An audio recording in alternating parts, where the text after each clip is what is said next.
Muito boa tarde, senhoras e senhores. Nós estamos ao vivo aqui nesse momento.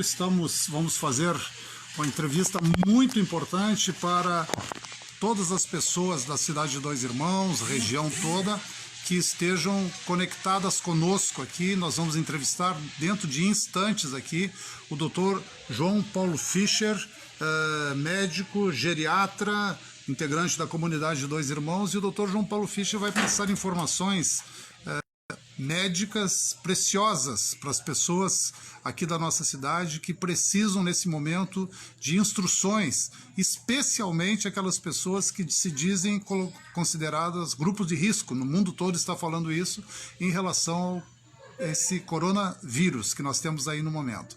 Então eu vou pedindo um super favor aqui, sou Alan Caldas, editor do Jornal Dois Irmãos, da TV local, e eu vou pedir, como nós estamos aqui de coração, né? O Dr. João Paulo está aqui ao nosso convite, né? Então isso aqui não é propaganda, isso aqui é jornalismo. Nós viemos aqui para fazer jornalismo para que as pessoas, principalmente que têm mais idade e aqueles que têm parentes com certa idade, prestem atenção e cuidem, né, do que está acontecendo aí nas ruas, por causa que o coronavírus tem nas pessoas de mais idade um grupo de maior risco. Então, se vocês puderem, nós temos nesse momento perto de 100 pessoas já ligadas conosco aqui, eu pediria um super favor a cada um de vocês, compartilhe essas informações aqui, compartilhe esse vídeo ao vivo que nós vamos fazer aqui, porque nós precisamos montar uma rede.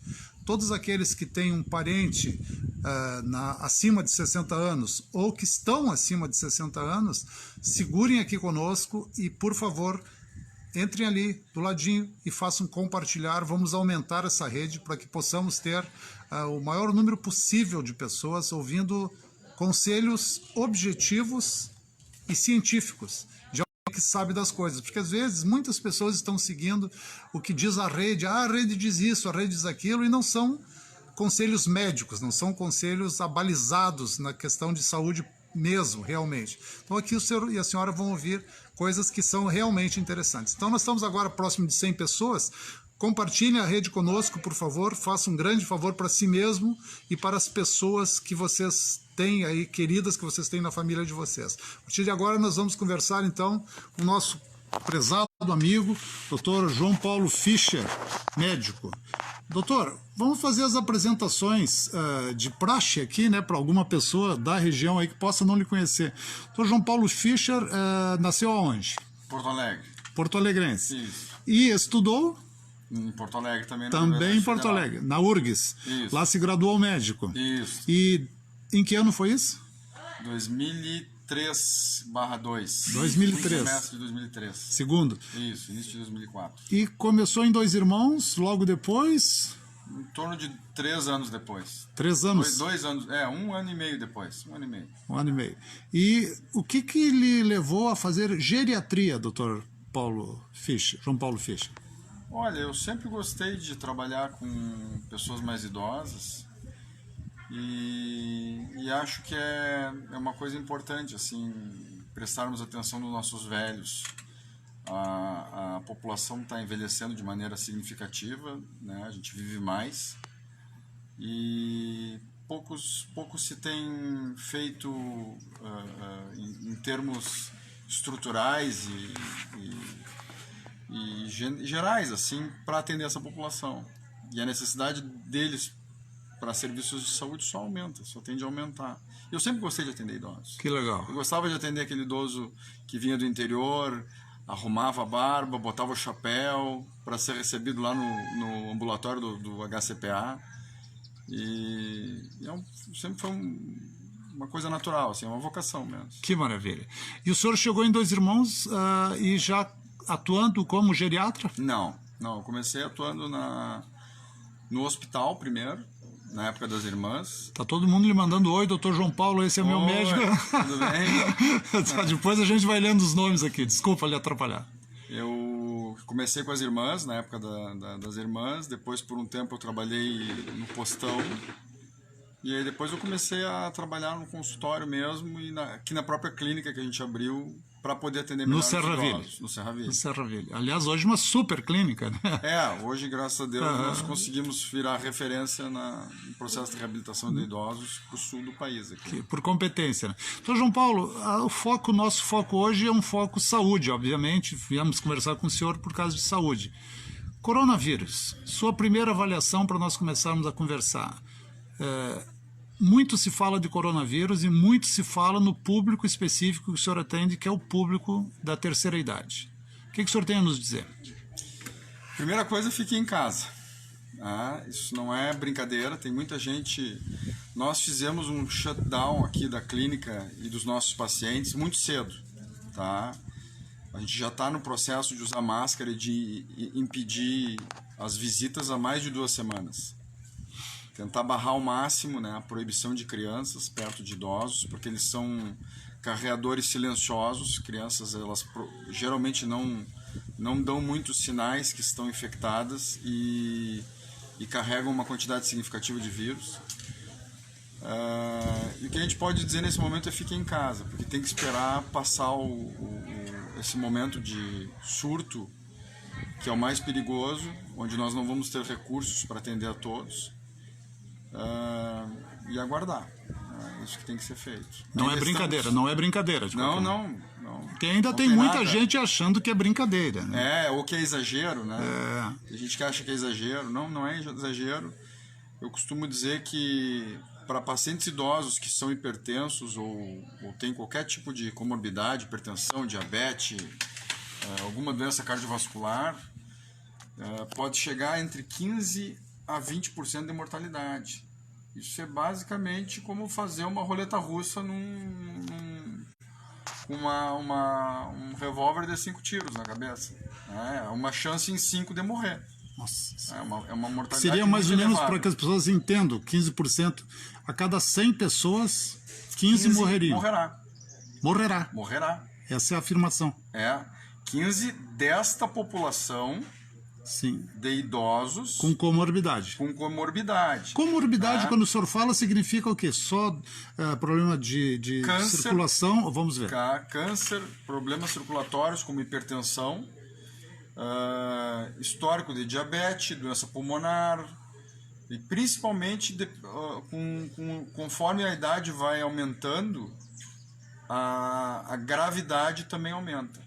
Então, se a pessoa tem 60 anos, é uma taxa de mortalidade. Se ela tem 75 anos, é outra taxa de mortalidade. Acima de 90 anos, é pior ainda a mortalidade. Sim. Não quer dizer que todos vão morrer, mas o volume é muito grande.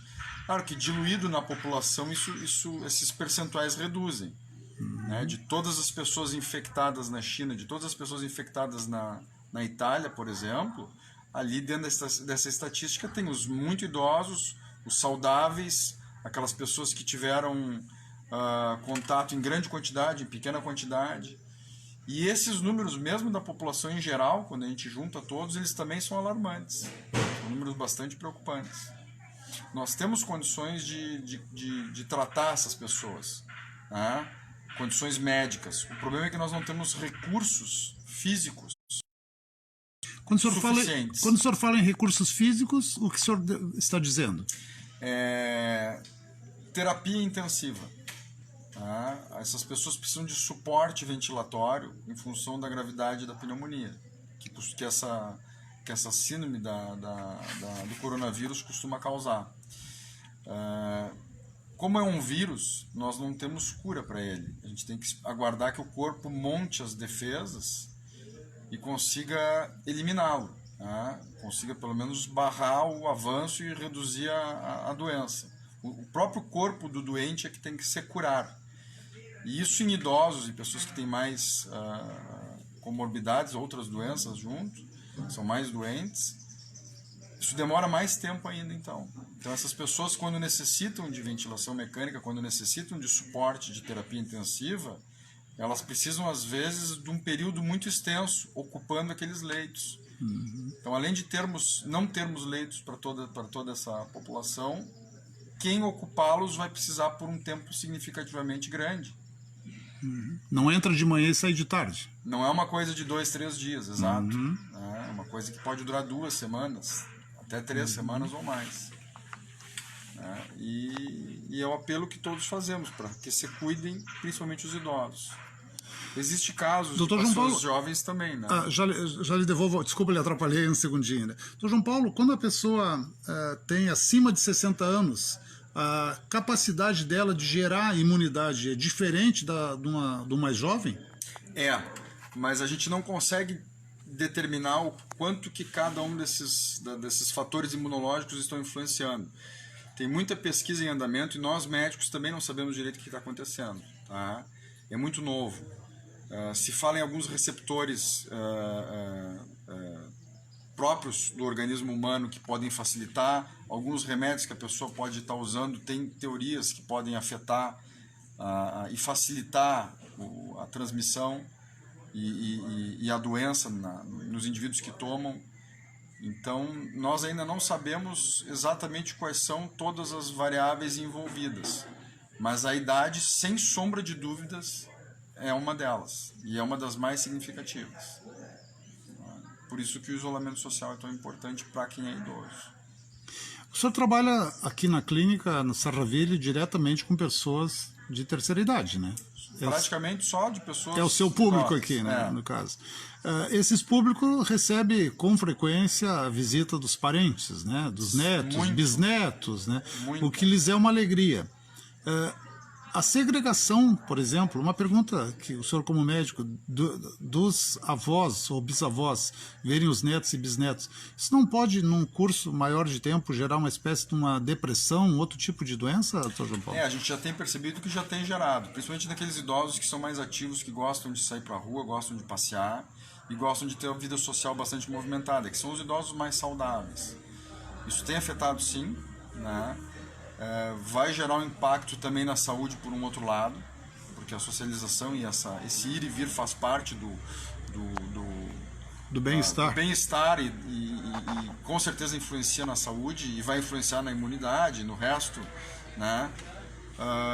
Mas é um momento que nós temos que fazer uma escolha. Né? A escolha vai ter que ser sacrificar isso aí e tentar usar as tecnologias que a gente tem hoje em dia para netos, com os filhos e tentar amenizar. É o que nós estamos fazendo aqui no Sarraville. A gente tem dado as notícias para os filhos e filhas que estão bastante angustiados, netos, por videoconferência.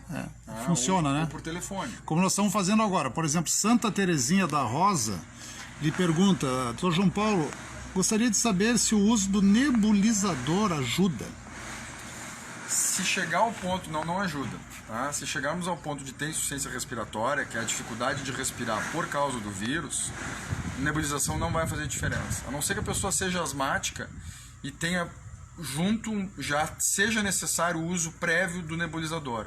Não sendo necessário, não vai fazer a menor diferença. Não difere. Não faz a menor diferença. Lhe pergunta também aqui, Rodinei Patrícia Meirelles, o que o senhor acha de todos voltar a trabalhar onde tem lugares cheios de pessoa?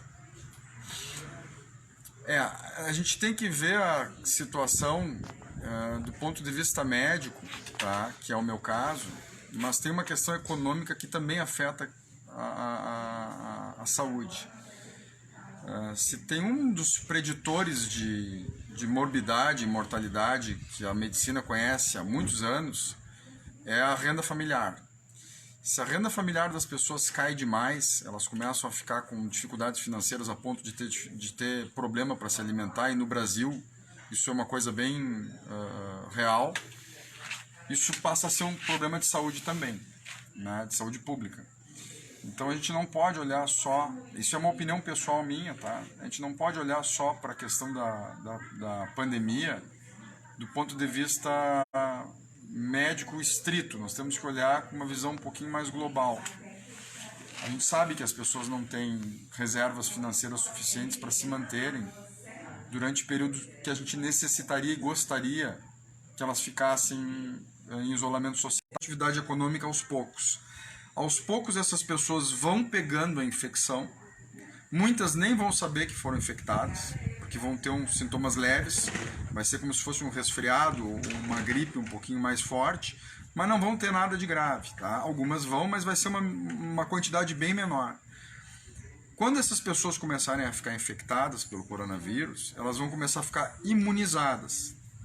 Ou seja, ela já tem imunidade contra o coronavírus e ela não mais transmite para terceiros.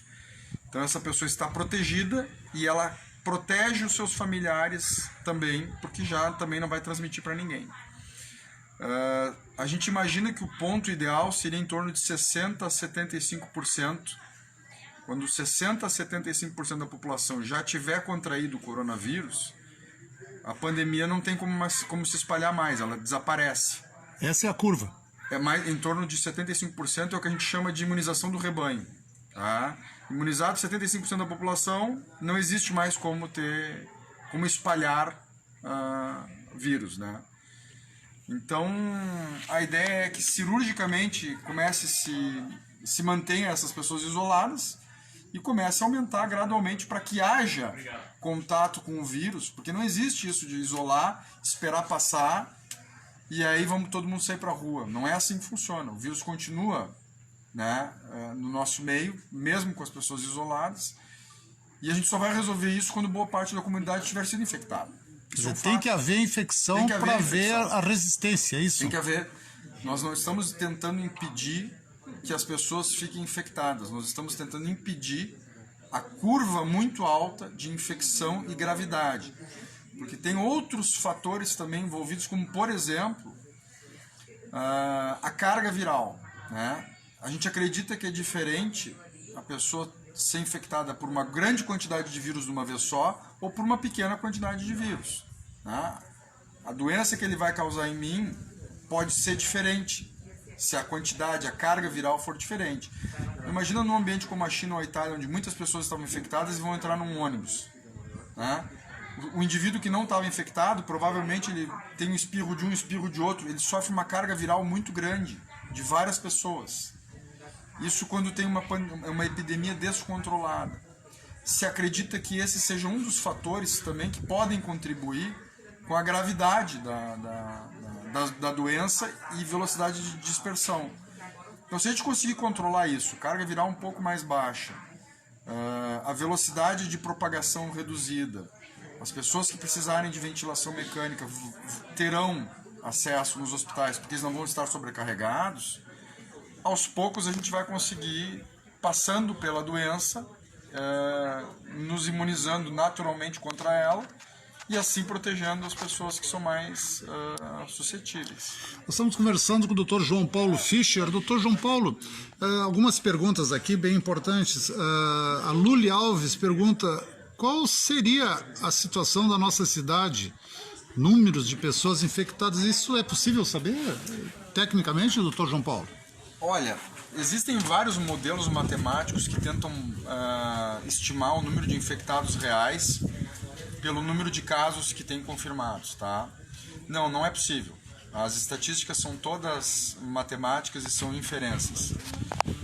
Até porque nem se tem kits e testes para fazer na população inteira. Nós não somos um país como a Coreia, por exemplo, a Coreia do Sul ou o Japão, que fez testes em massa, Singapura, que fez testes em massa. A gente tem tido bastante dificuldade. Se eu peço um teste, provavelmente ele vai ser negado, porque nós já estamos no que é chamado de transmissão comunitária. Transmissão comunitária, como não tem testes para todos, já ficou definido que não se fará mais testes. Ou seja, vocês não vão mais ouvir falar muito em casos a mais fora do hospital. Tem mais casos aqui, porque praticamente não se está testando. Não quer dizer que não tem, quer dizer que a gente não sabe, que são coisas bastante diferentes. E os modelos matemáticos que se aplicaram nos países de primeiro mundo não servem para nós, porque eles ainda testaram mais do que nós. Ou testaram em quantidade, em volume diferente. Então nós não vamos saber. Isso tende a dar uma falsa sensação de segurança. Olha, não teve caso novo. Não, está tendo casos novos, não é pouco, vai aumentar, é progressivo isso aí, e não vai ter a informação do número. O número que vai chegar para nós vai ser o número daqueles pacientes hospitalizados, os que foram hospitalizados. Para ter uma ideia, até pouco tempo atrás, agora, as estatísticas da semana passada, a China, que é um país que tem 1,2 bilhão de pessoas, se sabe que o número de contaminados na China foi 80 mil. Né? É óbvio que 80 mil pessoas para um país daquele tamanho é um número irrelevante. Né? 80 mil pessoas não fazem o estrago que houve. Teve muito mais que 80 mil pessoas, só que não se testou essas pessoas. Né? Algumas delas morreram, não deu nem tempo de testar. E o governo não tem como fazer a quantidade de kits para teste dessas pessoas. Simone Cristina Abeg. Minha mãe mora com os netos, só dormir ela dorme no seu cômodo.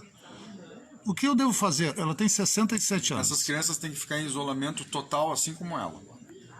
Total. As crianças têm que estar em isolamento social total. Pode continuar com a avó, mas isoladas. O ideal seria que não continuassem, mas agora que estão, né, elas têm que fazer um isolamento social tão intenso quanto o da avó. Se elas deixarem o isolamento social às crianças, a avó não deve mais ter contato com essas crianças. Rosali Ferreira, doutor João Paulo, como é que a gente vai se imunizar se não temos ainda vacina e nem medicamento certo?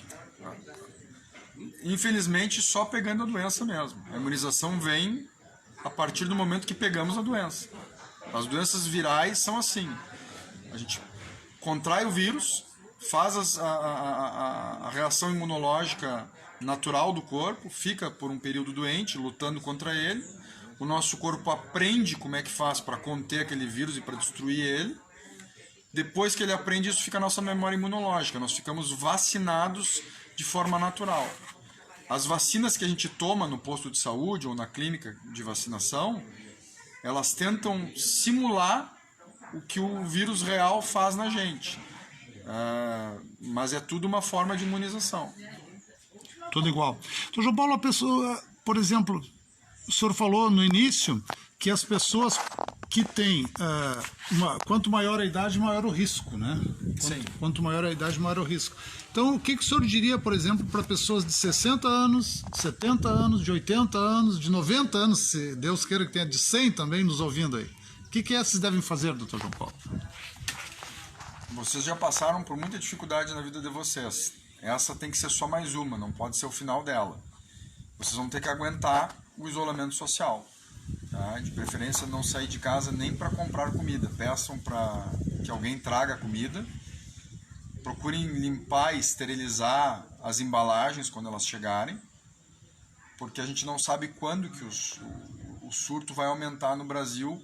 Não aumentou até agora, porque nós estamos sendo muito felizes com o nosso isolamento social. Está sendo bastante efetivo o isolamento que está sendo feito no Brasil.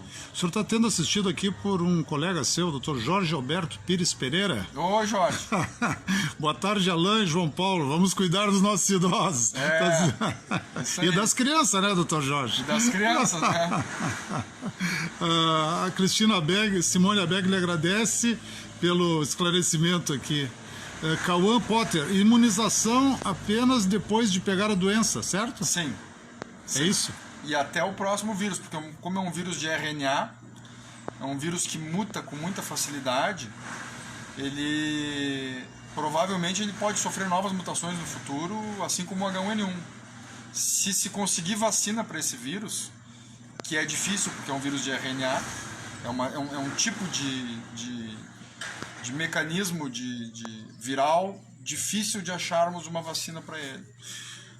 Teria que ser refeita todos os anos ou a cada nova mutação que o vírus sofre. Doutor João Paulo, na sua compreensão, o que acontece se a rotina de trabalho voltar ao normal na próxima semana? A gente vai ter um aumento no número de casos. Seja os casos hospitalizados ou testados, mas vocês vão ver um aumento no número de casos. As pessoas aqui têm várias perguntas assim. Meu pai tem mais idade, acho que a mesma pergunta o senhor já respondeu, né? Isolamento, é isso? Isolamento, tá.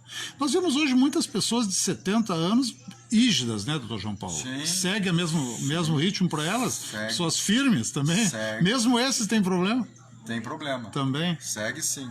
Olha o Sirotsky, né? Foi ele que foi internado? Se não me Foi. engano. Bem ativo, né? Um pouco mais de idade, acabou sendo internado. E como é que vai ser, por exemplo, com esses líderes internacionais? O Boris Johnson, esse primeiro-ministro da Inglaterra, ontem detectado com coronavírus, né? Como é que essas pessoas vão fazer, né? São pessoas mais jovens e que para eles com certeza não vão Ele deixar também faltar está na faixa leite de de UTI, 60, né? também está na faixa de 60. Para eles com certeza não vão É, deixar que faltar impressionante leite de UTI, isso, né? Ana Paula Kronbauer, doutor, mas até quando então ficar isolado se temos o inverno pela frente? Não seria ideal isolar só a área de risco? E essa aí é uma preocupação maior ainda que nós temos, tá? Recentemente saiu uma entrevista numa televisão aqui do Rio Grande do Sul sobre um médico conhecido, famoso, falando sobre uma quantidade muito grande que a Santa Casa teria de leitos hospitalares de UTI disponíveis, certo? Só que para quem não é atento, né, poderia achar que isso seria um volume significativo de leitos, por exemplo, que a Santa Casa tem. Só que a gente não está levando em consideração que esses leitos já estão ocupados. Eles não são leitos vazios esperando os doentes do Covid. São leitos totalmente ocupados, em geral... Na nossa Santa Casa. Na Santa Casa, no Moinhos. Quantas vezes vocês ouvem falar que a emergência superlotou a emergência tanto no meio privado quanto no meio público, né? Nós não temos leito de UTI com uma folga adequada. Tem vezes, às vezes só pelo fato do inverno chegar e as doenças respiratórias começarem a acontecer, nós já ficamos com superlotação nas UTIs por causa do inverno. Então, imagina o inverno e mais uma pandemia de coronavírus. Então, a situação do inverno é exatamente aquilo que preocupa mais. Porque, naturalmente, vamos ter ocupação de UTI. A gente não pode se esquecer também, né, que os leitos de UTI continuam sendo usados por quem se acidenta, continuam sendo usados por quem infarta, porque quem fica séptico por doenças bacterianas, que não é o coronavírus. Quer dizer, a vida continua, as pessoas continuam se acidentando, infartando, tendo AVC, necessitando fazer cirurgias de urgência, cirurgias para câncer, continuam usando as UTIs. Então, a gente tem que procurar também, por exemplo, não se acidentar agora nesse momento, porque talvez não vá ter UTI para nós. Isso é outra coisa que se pode fazer. Vai faltar leito para os outros que precisarem além do coronavírus. E talvez, se tivermos com o sistema sobrecarregado por causa do coronavírus, o indivíduo que está na BR-116 e que se acidenta, talvez não tenha lugar para ele entrar na UTI ou numa emergência, tá? Porque vai estar lotado. Complicado. É bastante problemático. Sobre a questão do inverno, doutor João Paulo, nós, por exemplo, o senhor é um homem que viaja bastante, que conhece o mundo, o inverno europeu ele é extremamente rigoroso, né? O nosso inverno no Brasil quase nem existe para cima, e aqui no Rio Grande do Sul ele é rigoroso, mas nem aos pés do que é o inverno europeu. O senhor acha que quando o inverno chegar aqui, lá depois do final de maio, por ali junho, nós podemos ter um problema maior ainda do que nós estamos tendo agora, ou o senhor acredita que até lá a curva pode ser feita e chegar naquela questão dos 70%, 75% de contaminação que o senhor falou e ser menor? Aí eu não tenho como te responder. Essa bola de cristal? Isso precisaria de uma bola aí de é cristal. Bruxaria, não é? A gente tem que avaliar que talvez... Não é ciência, é bruxaria, né? Talvez nosso isolamento que está sendo feito hoje em dia no Brasil seja suficientemente adequado para o nosso que todo mundo está falando. A pergunta aqui é da Tânia Simara Donaduzzi. O medicamento cloroquina está sendo usado aqui no estado? Qual a sua opinião? Depende, não é bem assim, tá? Ele não está sendo usado ainda de forma generalizada. Ela está perguntando. Tá, A cloroquina é uma dúvida muito grande, tá? E eu tenho ficado especialmente atento a essa situação da cloroquina, porque nós fizemos uma solicitação para distribuidores aqui para termos em estoque, antes do anúncio que o FDA aprovaria o uso para o Covid.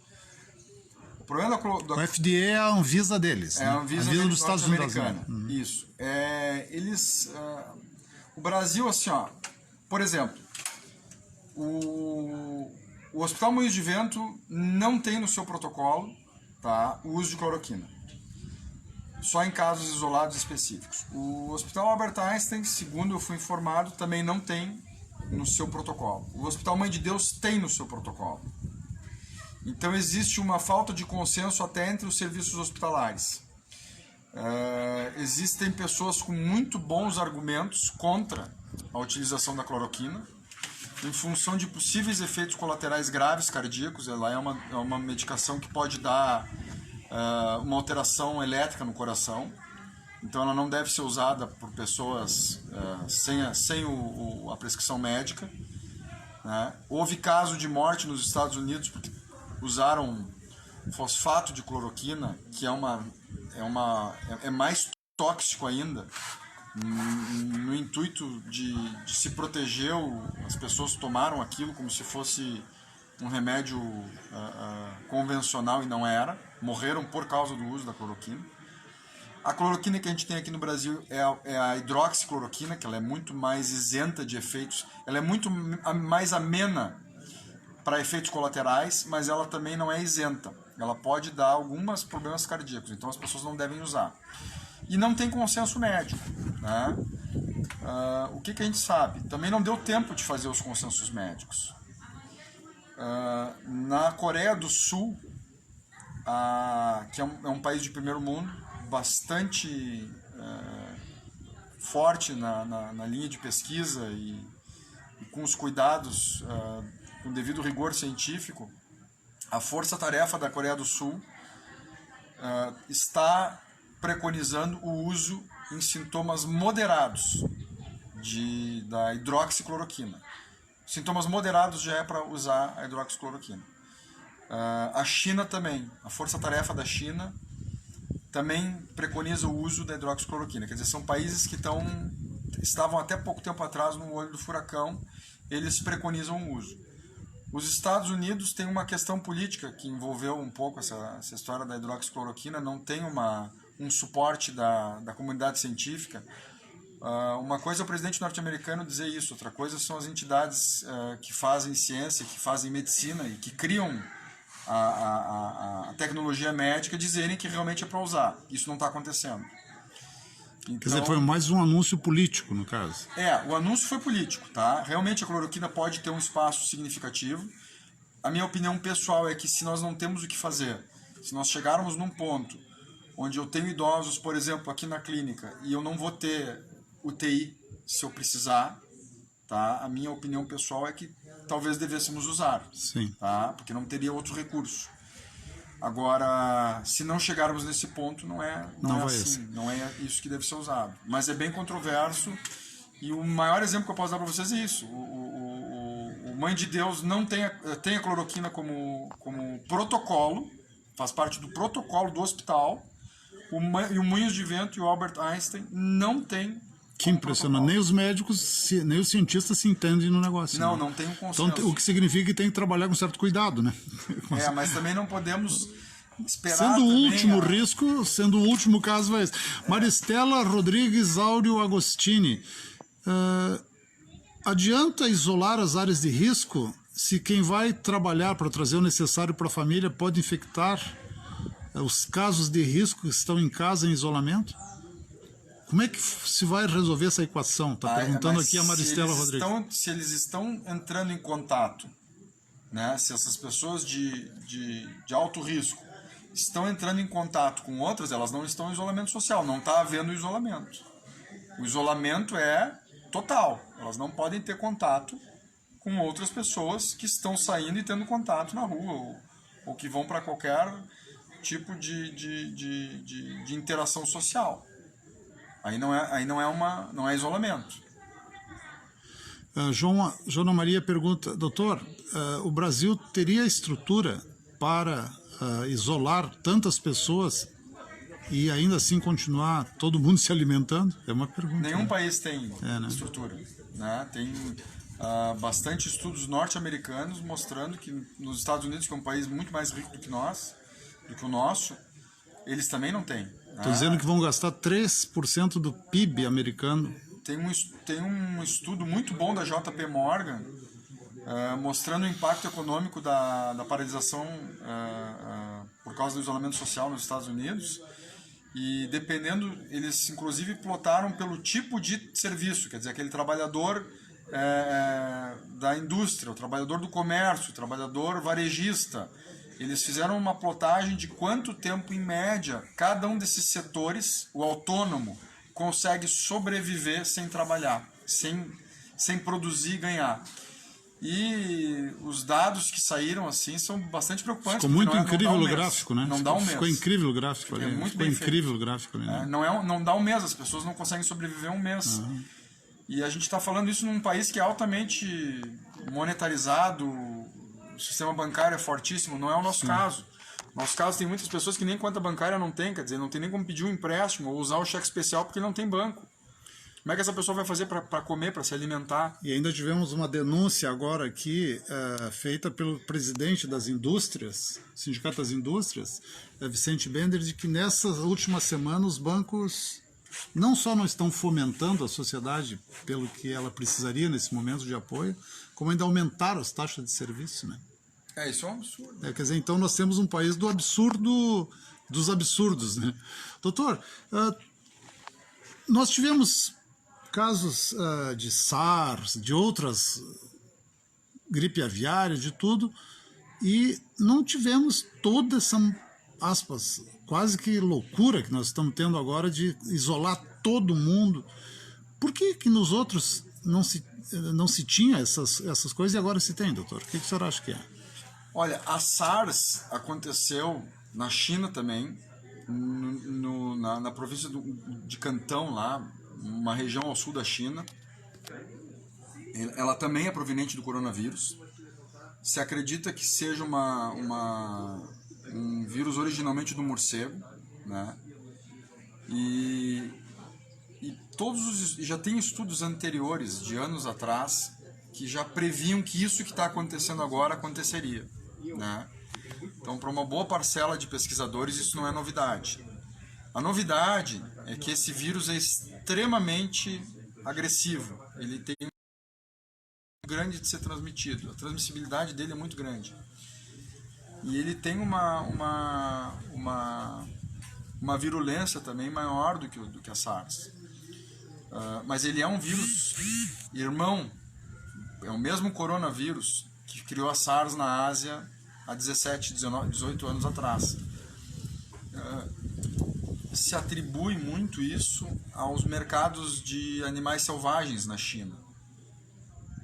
Isso é uma coisa que tem que ser pensada, né? Qual é a culpa do governo chinês de não ter fechado esses mercados, não ter tomado providências, porque são mercados extremamente sujos, onde os animais têm contatos uns com os outros, cobra com animais que a gente nem conhece, cobra com lagartos, pangolim, esses bichos, né?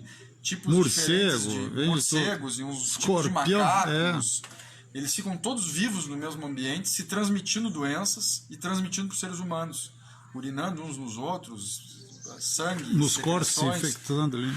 E eles comem isso porque a China acabou desenvolvendo uma cultura de se alimentar desse tipo de proteína em função da fome que eles tiveram na época que o governo comunista assumiu e estatizou toda a alimentação há um tempo, lá no início do comunismo. E isso tem que ser visto depois, porque se eles não modificarem as políticas deles, eles vão continuar gerando mais vírus novos para o resto do mundo, né? A gente já viu que nós estamos num mundo globalizado. Acontece lá, mas aquilo vai para o mundo inteiro, né? Chega a dois irmãos rapidinho, né? Foi rápido, né? Questão de 3 meses está aqui, né? Doutor João Paulo, nós estamos conversando aqui com o doutor João Paulo Fischer, médico geriatra, diretor do Serraville, um super conceituado casa de geriatria aqui. Doutor João Paulo, nós estamos tendo aqui, nas próximas semanas está decidido que as fábricas vão voltar a trabalhar no dia 7. Também nesse dia 7 voltam as escolas públicas municipais e as creches. E o comércio da cidade está reunido hoje, nesse momento, para decidir qual é o dia que eles vão voltar. Há um grande movimento para que se volte logo. Se volte o mais rápido possível, por razões óbvias, as pessoas precisam de dinheiro para se manter, as empresas podem quebrar também, né? Que conselhos o senhor daria à população, considerando todo o seu conhecimento nessa área e o que nós estamos vivendo nesse momento aqui? Continuar todos os cuidados para a transmissão e continua valendo as medidas de afastamento do trabalho para aqueles trabalhadores que tiverem sintomas gripais. Tá? Tem que se tentar fazer a testagem e afastar. Apareceu febre, tosse, dores no corpo e mal-estar geral, tem que fazer o afastamento. Vai no posto de saúde, explica quais são os sintomas e afasta. Continuar fazendo higiene de mãos, higiene de os utensílios que a gente usa para trabalhar, e álcool gel e lavagem. Tá? E procurar não chegar perto dos nossos idosos. Vai voltar para trabalhar, não chega perto dos pais e dos avós. O ideal seria que isso acontecesse de maneira um pouco mais gradual, que fosse um pouquinho mais gradual. Começa primeiro as indústrias, ou começa o comércio, depois começam os profissionais liberais, depois as lojas. O ideal seria que fosse um pouco mais compartimentalizado, né? Mas eu sei que é difícil de decidir quem é que vai começar primeiro. Né? Porque está todo mundo precisando pagar os boletos, né? Pagar as contas. Né? Os boletos continuam chegando como vírus, né? Jonathan Shore. Doutor João Paulo, na sua opinião, devemos voltar ao trabalho na segunda, cuidando apenas do pessoal que está na zona de risco? Acho que ele pegou, depois o senhor já estava começando a responder aqui. Sim. Essa é a recomendação. Voltar, mas cuidar todos aqueles itens que foram já extensamente debatidos, mãos, botar a mão no rosto para espirrar, se tiver doente, se isole dos outros, né? A pessoa que está com coronavírus, ela continua tendo que ficar isolada em casa. Não é porque a gente vai liberar o retorno a gente não, porque não sou eu que libero. Não é porque o país vai começar a liberar o trabalho e o comércio e as atividades econômicas que a gente vai deixar de fazer a nossa parte. Se eu estou doente, eu não chego perto de outras pessoas para não transmitir. Porque mesmo com esse meu esforço, é provável que eu ainda vá transmitir para outras pessoas. Mesmo sem eu querer. Porque a pessoa demora para saber que está infectada. Não é uma coisa tão simples, a gente não tem certeza. Então, começaram os sintomas... O próprio caso de 2 irmãos é típico, a pessoa não sabia que estava infectada. Não sabia que estava infectada, não tem como saber. Quando foi fazer, tomou um susto, né? Sim, não tem. E outra, para pacientes jovens e saudáveis, pode ser que não sinta praticamente nada. Pode não ter febre, inclusive. Pode ter muito pouco sintoma, pode dar uma tossezinha, ou pode não dar praticamente nada. Então... já é difícil por causa dessas nuances todas dos sintomas.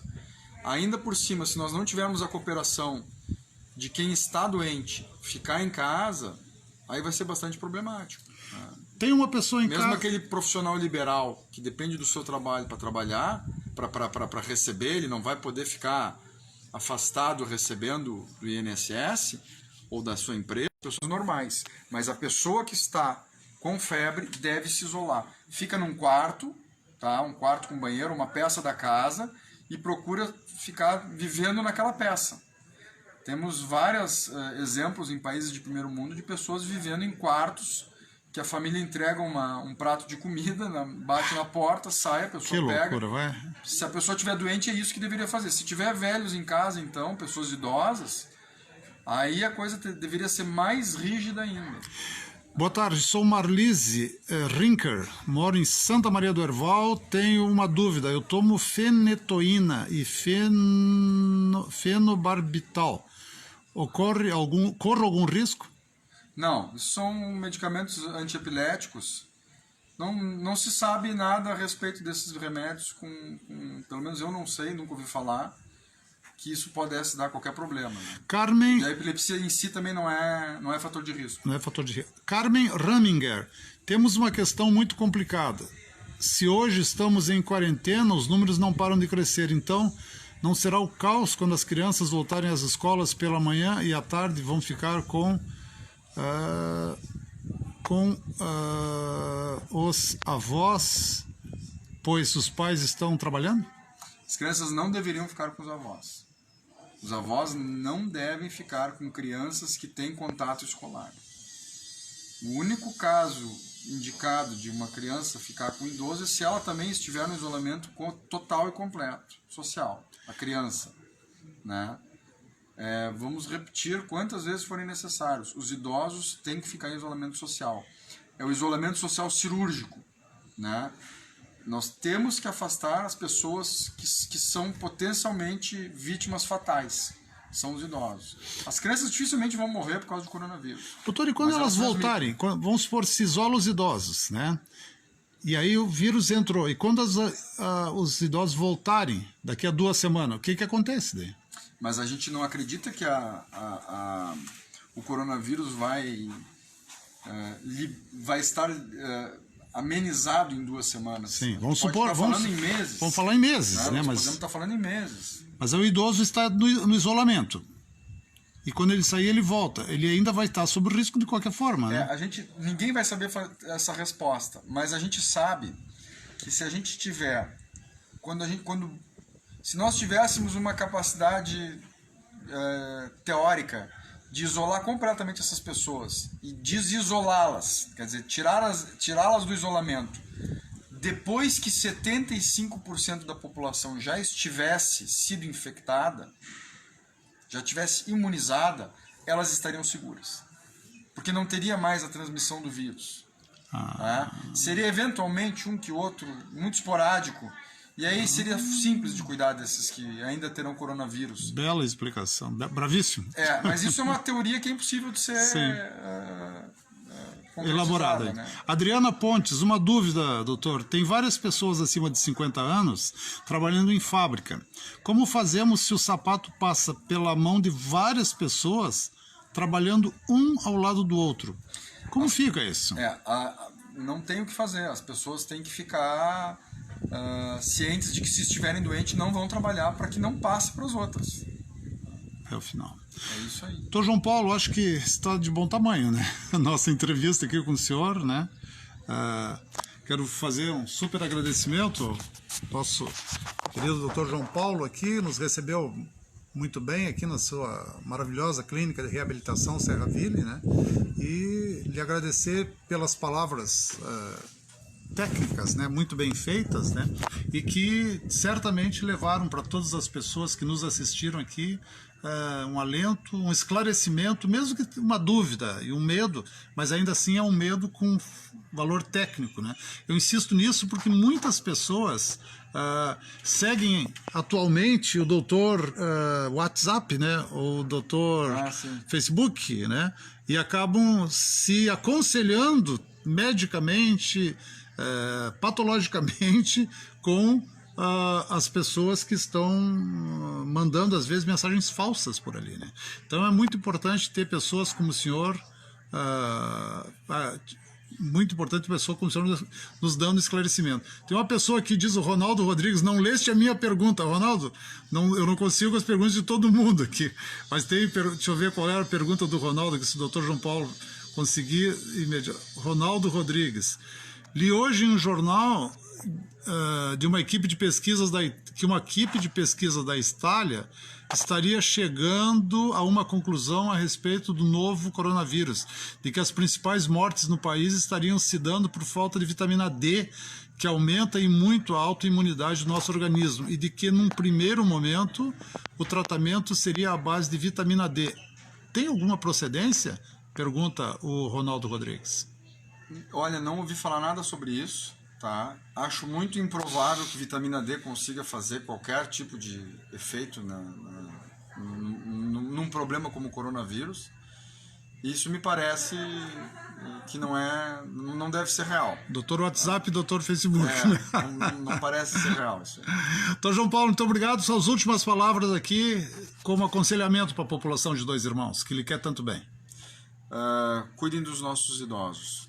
Fique em casa e se estiver doente, não saia de casa, mesmo depois que as fábricas, o comércio voltar a funcionar.